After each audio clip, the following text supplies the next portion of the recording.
नमस्कार, आप सभी का मेरे इस चैनल पर स्वागत है। साथियों, हमने पिछले वीडियो में वैज्ञानिक विश्लेषण के द्वारा यह जानने का प्रयास किया था कि नमक कौन सा अच्छा है, कौन सा ख़राब है। आप सब ने उस वीडियो को बहुत प्रोत्साहन दिया, बहुत व्यूज़ मिले और मुझे अच्छा लगा कि आपको एक अच्छी जानकारी आप सबको मिली।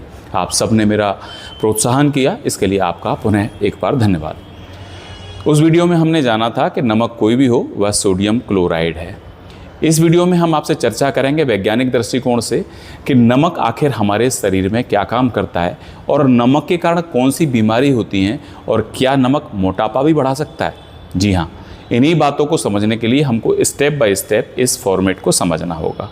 सबसे पहली बात, इस संसार में हमको ये समझना होगा किसी दूसरे के कहने पर बिना वैज्ञानिक जानकारी के किसी भी चीज़ को अच्छा या बुरा मानने की धारणा नहीं बनानी चाहिए।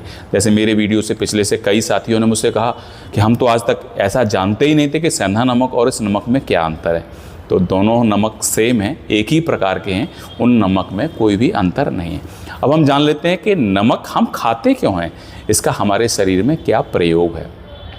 तो पहला है, सबसे पहला, हमारे शरीर में जैसे एक मकान बनता है तो मकान का फाउंडेशन बनता है, उसके बाद ईंटों के द्वारा उस मकान को बनाया जाता है। ऐसे ही हमारा शरीर एक एक सेल को जोड़कर बनता है। सेल के अंदर भी पानी होता है और सेल के बाहर भी पानी होता है। अब दोनों तरफ के पानी का बैलेंस बनाए रखना ये नमक का सबसे महत्वपूर्ण काम है। बॉडी के बाहर, जैसे आपने देखा होगा जब किसी व्यक्ति को लूज मोशन हो जाते हैं तो लूज मोशन होने पर डॉक्टर हमेशा जब कभी प्रेस्क्राइब कहते हैं कि बच्चा इसको नमक और पानी का घोल पिलाया जाए, ORS का घोल पिलाया जाए, यानी शरीर के अंदर सोडियम की कमी हो रही है और सोडियम की कमी के कारण बॉडी पानी को होल्ड नहीं कर रही, इसलिए लूज मोशन हो रहा है। वहीं अगर नमक की मात्रा ज़्यादा हो जाए तो पैरों पर स्वेलिंग, बॉडी पर स्वेलिंग और ब्लड की पंपिंग ज़्यादा होने से हार्ट को ज़्यादा एफिशिएंसी से काम करना पड़ता है और जिसके कारण BP भी बढ़ जाता है। यानी सबसे पहला काम है बॉडी में पानी के बैलेंस को बनाए रखना।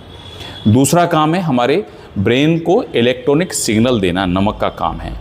यानी मैं अपना हाथ उठा रहा हूँ तो ये हाथ उठाने के लिए मेरा ब्रेन जो सिग्नल भेज रहा है वो इलेक्ट्रॉनिक सिग्नल को अच्छा बनाने का काम, फाइन बनाने का काम वो नमक के द्वारा होता है। यानी हमारे जो मूवमेंट हम करते हैं उन मूवमेंट में फाइननेस आए और वो मूवमेंट अच्छे से हो पाए, इसलिए वो इलेक्ट्रॉनिक सिग्नल भेजने का काम वो भी नमक का होता है। और तीसरा काम जो महत्वपूर्ण काम होता है हमारे शरीर में, कि हमारे शरीर में जो हम नमक लेते हैं उस नमक को लेने से हमारी मसल्स का सिकुड़ ढीला होना और सिकुड़ना, यानी हार्ट अगर पंप कर रहा है तो हार्ट एक बार सिकुड़ता है, एक बार फैलता है। तो ये जितने भी मोशन बॉडी में मूवमेंट होते हैं, जो मसल्स में होते हैं, उस मसल्स उन मूवमेंट को स्मूथली कर पाए, ये नमक के 3 मेजर प्रमुख काम हैं। अब समझते हैं कि जब हम ज़्यादा नमक लेते हैं तो हम बीमार क्यों हो सकते हैं। नमक लिया उससे दिक्कत क्या है। तो पहला, जब आप 1 ग्राम नमक को कंज्यूम करते हैं तो उस 1 ग्राम नमक को कंज्यूम करने के बाद बॉडी को वाटर बैलेंस, फ्लूइड बैलेंस बनाने के लिए 1 ग्राम नमक के लिए बॉडी को 10 ml से 25 ml पानी को होल्ड करना पड़ता है। यानी आपने 5 ग्राम नमक लिया तो आपकी बॉडी को 100 से 125 ml पानी को होल्ड करना पड़ेगा। अब आप उसको ज़्यादा मात्रा में ले रहे हैं, यानी 10 ग्राम ले रहे हैं, तो आपकी बॉडी को और ज़्यादा मात्रा में बॉडी को पानी को होल्ड करना पड़ेगा। उस होल्ड करने के कारण क्या हुआ, उस होल्ड करने के कारण आपका वजन ऊपर आएगा। आप जब स्केल पर नापेंगे तो आपका वजन ऊपर जाएगा। इसको कैसे समझते हैं? इसको समझते हैं कि जब आप ऐसा कोई फास्ट रखते हैं जिसमें आप नमक नहीं खाते, आप अगले दिन अपना वेट करें तो आपका वजन निश्चित रूप से नीचे आएगा। यानी आपने उस दिन नमक नहीं खाया है, इसलिए बॉडी ने पानी को रिटेन नहीं किया है, इसलिए स्केल पर आपका कम आया है।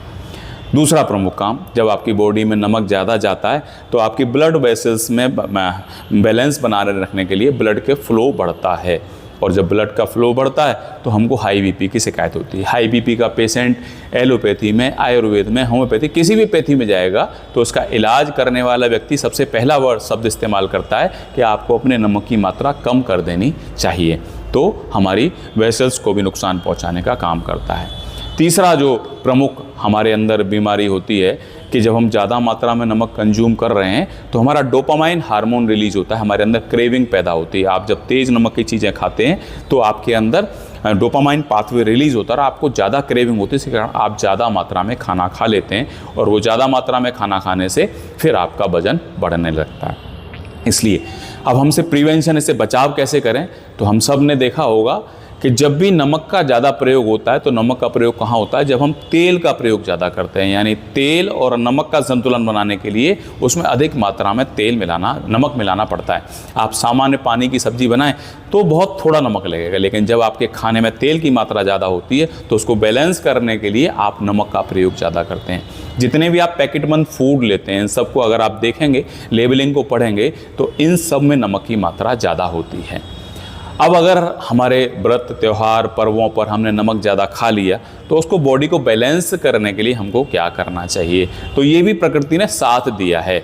हमारे सेल के बाहर सोडियम है और हमारी सेल के अंदर पोटेशियम है। जब हमने किसी त्यौहार पर, किसी शादी में कुछ ऐसी चीज़ें खा ली हैं तो हमने क्या करना चाहिए, हमने पोटेशियम रिच चीज़ों का प्रयोग करना चाहिए, जिससे जो हमने एक्सेस नमक लिया है वो हमारी बॉडी से बाहर हो जाए। अब पोटेशियम रिच चीज़ें कौन कौन सी होती हैं? पोटेशियम रिच चीज़ हैं केला है, बीन्स है, और केला, बीन्स, और इसके अलावा और भी कई सारे, मूंग की दाल। इसलिए हम सामान्य रूप से जब किसी ऐसे गरिष्ठ भोजन करते हैं तो प्राचीन काल से ही गरिष्ठ भोजन किया है, अगले दिन मूंग की दाल या खिचड़ी खाते हैं, क्योंकि मूंग की दाल में पोटेशियम की मात्रा अच्छी होती है। और जब पोटेशियम बॉडी के अंदर जाता है तो जो एक्सेस सोडियम होता है वो धीरे धीरे डाइल्यूट होकर बॉडी से बाहर निकलता है।